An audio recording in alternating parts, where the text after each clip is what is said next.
इतिहास अजीबोगरीब वस्तुओं की अनसुलझे रहस्यों से भरा पड़ा है।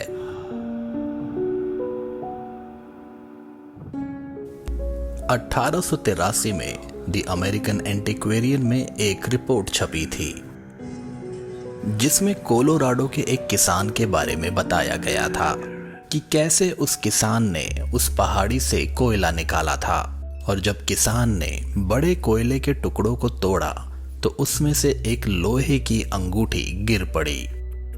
यह अंगूठी एक थिम्बल की तरह दिखती थी और उसे नाम दिया गया ईव का थिम्बल।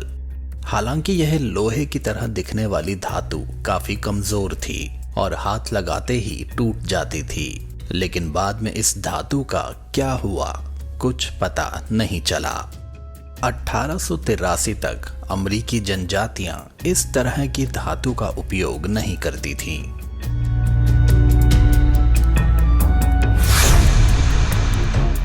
हालांकि जांच के बाद इस कोयले की परत को क्रिटेशियस या टर्शरी युग के बीच का माना गया, जो आमतौर पर लगभग 70 मिलियन वर्ष पुराना है।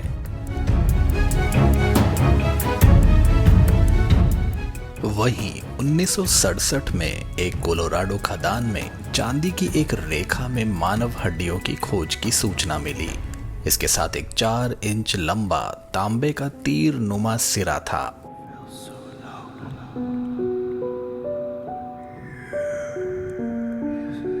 चांदी का यह भंडार निश्चित रूप से कई मिलियन वर्ष पुराना था और मानवता से कहीं अधिक प्राचीन था।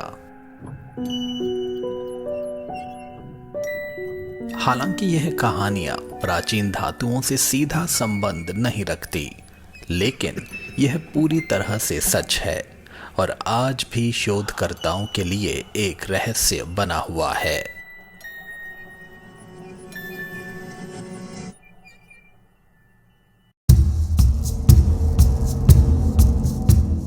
अक्टूबर 1932 में सोने की खोज में कुछ लोग पहाड़ी पर काम कर रहे थे जो कैस्पर वायोमिंग से लगभग 60 मील पश्चिम में था, और इसी सोने की खोज में उन्होंने एक शक्तिशाली विस्फोट किया और जिसकी वजह से उन्हें वहां एक छोटी प्राकृतिक गुफा दिखाई दी जो 4 फीट चौड़ी और 4 फीट ऊंची और लगभग 15 फीट गहरी थी।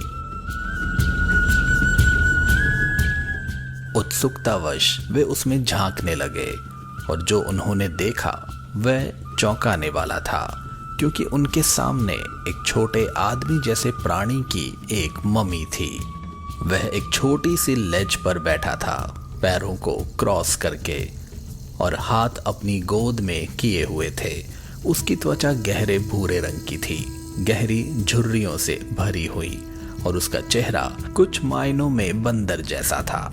उसकी आंखों में एक स्पष्ट गिरावट थी, जैसे कि यह अजीब छोटा प्राणी अपने खोजकर्ताओं को इशारा कर रहा हो।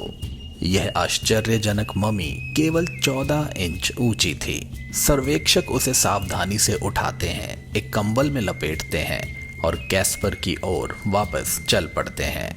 वैज्ञानिकों ने मम्मी का परीक्षण किया।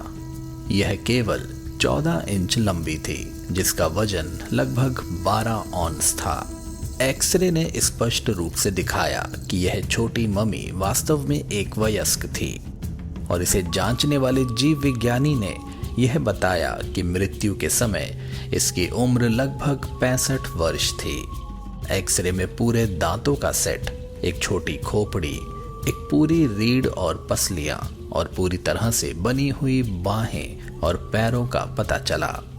यह मम्मी कोई धोखा नहीं थी, बल्कि एक असली जैविक प्राणी था। प्रसिद्ध विज्ञान लेखक फ्रैंक एडवर्ड्स के अनुसार हार्वर्ड विश्वविद्यालय के मानव विज्ञान विभाग ने कहा कि मम्मी की प्रामाणिकता पर कोई संदेह नहीं है।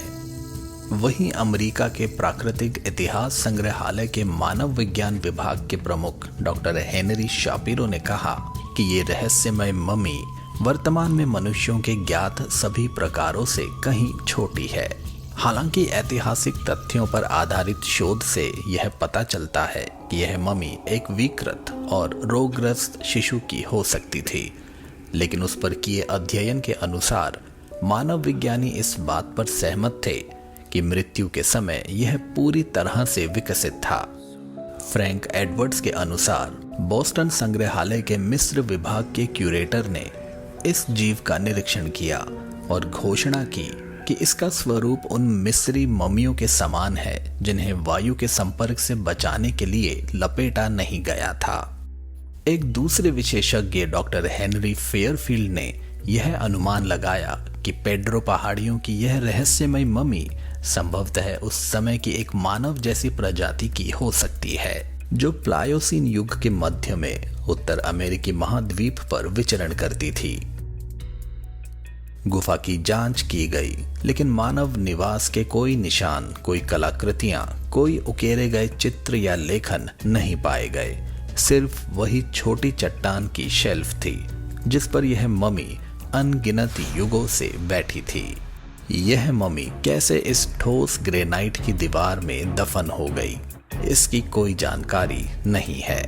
इस मम्मी को कैस्पर में कई वर्षों तक प्रदर्शित किया गया, लेकिन एक दिन यह गायब हो गई और इसके वर्तमान स्थान के बारे में अब कोई जानकारी नहीं है।